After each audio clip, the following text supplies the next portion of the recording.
So we know the MPP's General Secretary, John Boadu, has disclosed to JoyNews that wife of the murdered Infantaman MP has been selected as parliamentary candidate to contest the upcoming elections. We've been asking a question about whether this is politically motivated or morally motivated. Joining me for some analysis on this is Evans Mensah. He's head of our political desk. Thank you for joining the program, Evans. So, what may be going through the minds of party leaders when they make such decisions, asking wives of MPs who've died to become parliamentary candidates in their stead?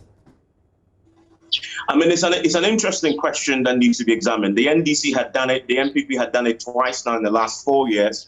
One of the key things that comes up strongly is the parties want to ride on the sympathy votes. I mean, we're a country that is very emotionally attached to the widow, the concept of the widow, right? And you want to play into that. I mean, the man is dead. The society generally tend to be more sympathetic towards the wife. And if you put the wife up there, you are more likely to get the support of the people. It's a political calculation, I believe, that if political parties make in making this particular decision. But they also explain formally, if you listen to the political parties, they explain formally that the reason why they do this is because the wife are, as they say, behind the husbands in sort of the campaigning that we see going into an election. And so they believe that the wives sort of know the terrain already and can do the job. I doubt if that is a primary reason why they do this. I want to hedge my bet on the desire by the political parties to, in essence, rake in the sympathy votes, getting obviously the wives on the ticket going into the elections. I believe that is a primary calculation for me for the political parties in making the wives go in when the husbands unfortunately pass on. So Evans, it's interesting you bring the issue of sympathy votes. I just want to mention that political scientist Dr. Ali Dusedu has joined the conversation. We'll be taking his thoughts shortly. But Evans, it's interesting you mentioned the issue of sympathy because that will mean that the party will get more votes. And that's what I meant by political motivation. But the issue of morality, some have suggested that this may be a way of the party trying to compensate the wife or the families. Do you agree? Well, listen, in politics, you can't rule anything out.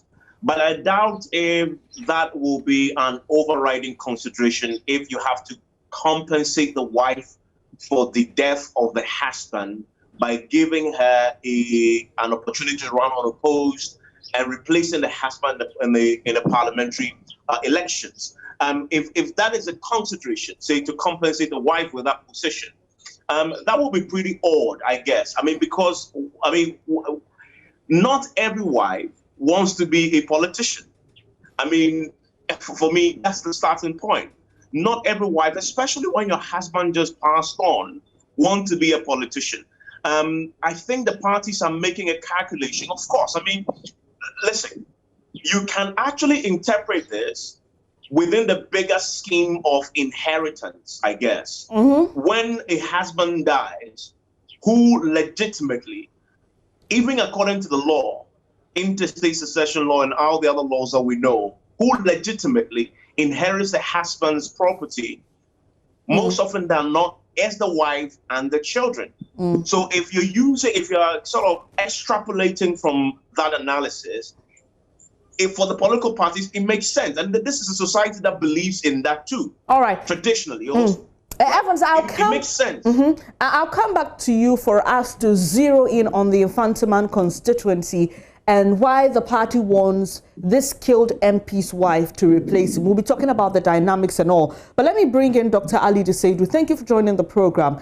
He's a political scientist. So we just had Evans mention the bit of inheritance, but we know we practice a democracy. So how does this, if I may put it safely say, what is becoming a trend affect parties at the constituency level?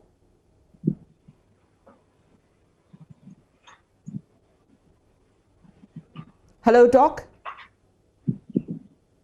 Can you unmute your device? Sorry, we can't hear you.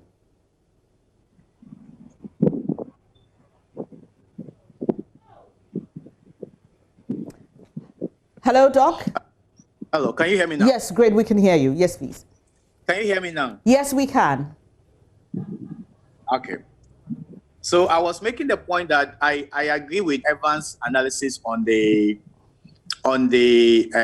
fact of political capital. This has already the issue of sympathy vote.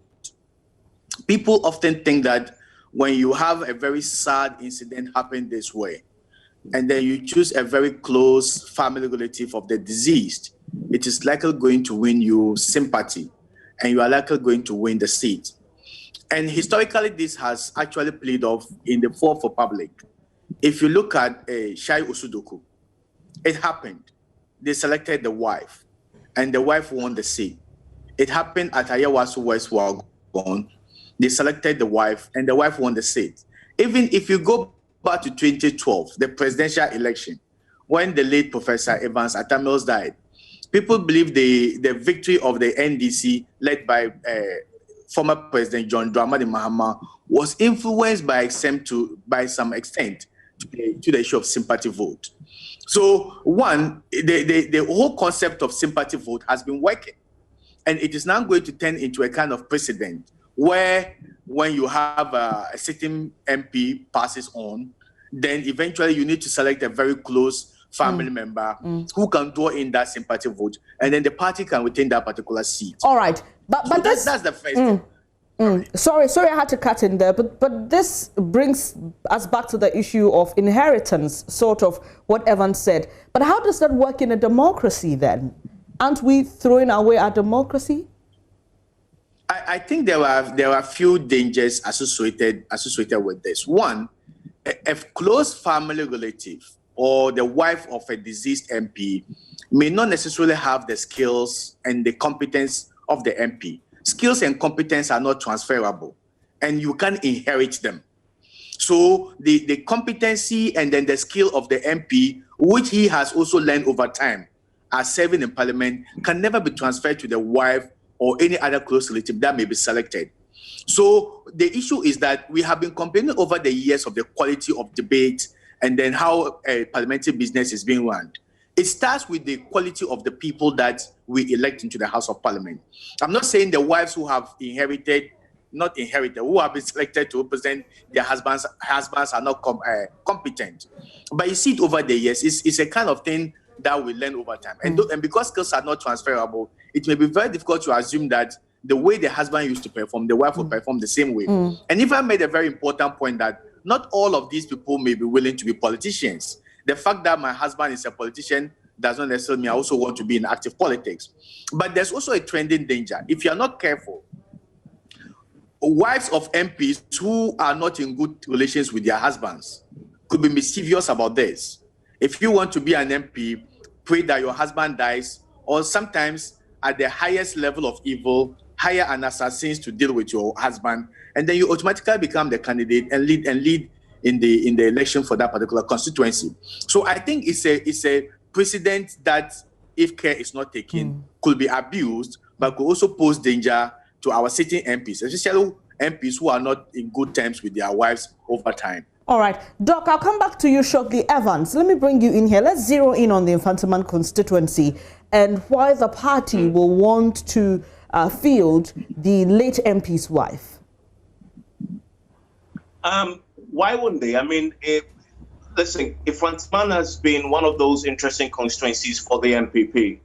This is a constituency that used to be held in parliamentary terms by Asabi, Stephen Asamoah-Boateng. But traditionally, it's been a place that you can describe as an NDC stronghold. They won it in 1992, 1996, 2000, 2004. Asamoah-Boateng won it. They've taken it back. And then Echo Hayford sort of won it back again. So this is not a safe seat by any stretch of the imagination for the MPP. And it's a reason why once you get an Echo Hayford who manages to perform as creditably as he did in 2016, you need to win that seat back. Because if you don't, it might revert to the NDC. So it is a critical seat. It's not a safe seat. If it was a safe seat, you could put anybody there and expect that you win. And that is why the sympathy vote become even more critical now for the MPP. If you put the wife in this seat, the NDC opponent will have a challenge. I mean, first of all, even being, first of all, the incumbent is dead. That already causes sympathy already for the party because they've lost the incumbent. Remember that the NDC, even in the constituency, had to suspend their campaign on the wake of the death of the MP. Then you have the wife, who is now the candidate on the ticket. It becomes very complex for the NDC to campaign, and it's an advantage somewhat. I mean, this is a tricky area because this is somebody who's been killed in a tragic, gruesome fashion. But it's somehow an advantage politically for a constituency that is not safe to have the wife rob off from the unfortunate incident. People naturally will be more likely to give this the votes to the wife than to anybody else the MPP might put up in a constituency that is not safe for them. For me, that is one of the key primary considerations that possibly the MPP is making. Dr. Ali Desaidu, so let's go to the primaries the NPP had, for which the late Ekukwansa Hayford was given the nod to seek re-election on the ticket of the NPP. So he polled 611 votes. He was followed by James Kosa, not too closely though. James Kosa Brown had 265 votes. So clearly the margin was very wide, Dr. Alidu. But in this instance, and looking at democracy, for example, couldn't the runner-up in the primaries be given the opportunity to lead the party? Yeah, I think it is a possible permutation. One, we are assuming that every voter in that constituency will buy into the sympathy vote. What's the name? Theory. It may not work that way. Not everybody will be sympathetic, even if they are sympathetic to the tragic event that happened. That may not necessarily translate into a voter behavior or voting for that specific candidate. And there are a lot of Ghanaians who are also increasingly becoming wary of the fact that when an MP dies, then you put the wife there and the wife wins. So people are not everybody is in support of that particular idea. And people who are against that idea may sympathize with the wife in terms of morality and humanity grounds, but that may not actually affect the way they will vote. But two, we are kind of closing our democratic principle of people determining who should represent them at the constituency. At the human level, even some MPP supporters may sympathize with the family of the MP and then the wife.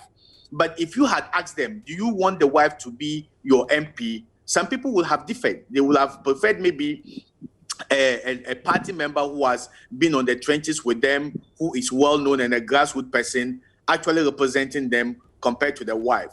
So what I agree that this has been working maybe for the past 2 or 3 instances that we've had this an MP dies and then the wife has been asked to go ahead and contest. But the fact that it has been happening doesn't mean that everybody is in support of it. So I believe maybe this could be a test case for us to see whether that precedent should be established over time, especially in cases where it forecloses the ability and the opportunity of the electorates to determine who should represent them. And just because an MP dies, then you put the MP forward. It is not actually hereditary, representing a constituency. It is actually based on the choice of the constituency. But over the years, we need to test that principle, especially in the current case, and see whether she will win again. If she wins, it means Ghanaians are actually buying into that principle, and it may work over time. But if it doesn't win, it means that Ghanaians are increasingly becoming fed up of the fact that when an MP dies, then the wife must automatically represent that MP, whether the constituents like the wife or not.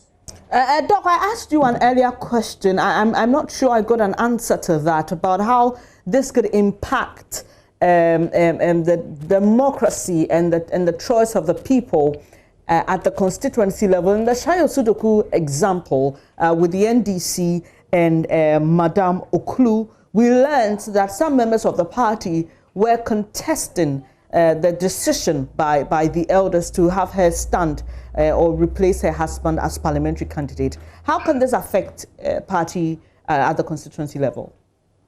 So you see, in the recently held MPP primaries, there were about 65 or so MPs who were allowed to go unopposed. That in itself brought a lot of issues in some of those constituencies because the people thought that they were not given the opportunity to determine who should represent them as a member of parliament. They believe they should have a say on who becomes their MP, rather than the party just deciding who should replace who or who should contest unopposed. So that is one of the basic, it undermines the basic principle of participation and the people having a say in determining who should represent them at the level of the parliamentary elections. And party primaries are the one of the most important gatekeeper principle. That sort of sieves the best people among the rest, which is determined and endorsed by the people.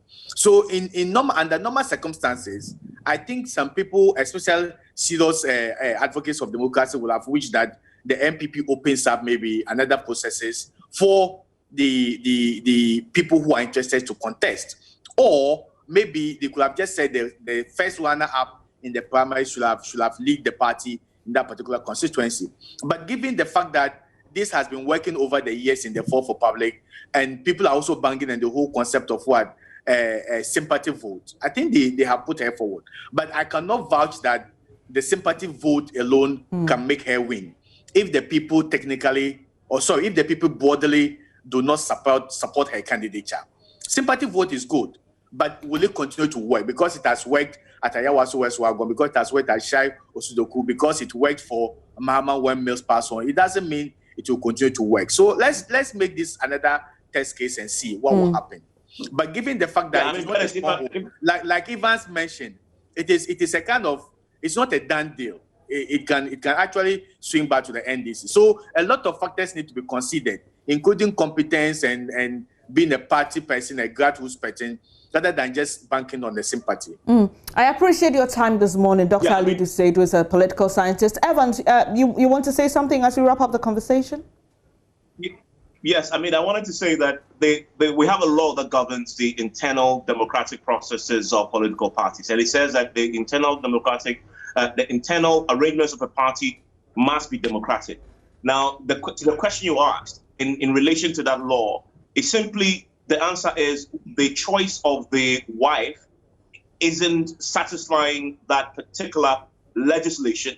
However, you must consider that ultimately, in defining democracy for political parties, it is in essence a system that wins them the elections. That is how they define it.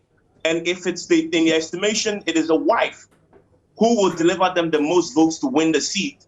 That is how democracy is for them. And they will find other ways. So yesterday, John Boydu tells me on Newsnight that what they've done to try and make this some semblance of democracy is to build consensus around her. So for them, that is how they're meeting that democratic criteria. Simply build consensus, and not necessarily through holding a primary to elect a successor. Thank you very much, Evans Mensah, as head of our political desk. And we've been discussing the NPP's decision to choose the wife of late MP for Mfantsipim, Ekokwansa Hayford, as the person who would be on their ticket in that constituency to become MP. And we've been discussing what appears to be a seeming trend, and we give examples of Lydia Seram Al-Hassan, who is now MP for Ayawaso West Wuogon. She came in because her partner, Boachi Tremati Ejaku, passed on. And then there's also the Shai Osudoku example, and that's with the NDC.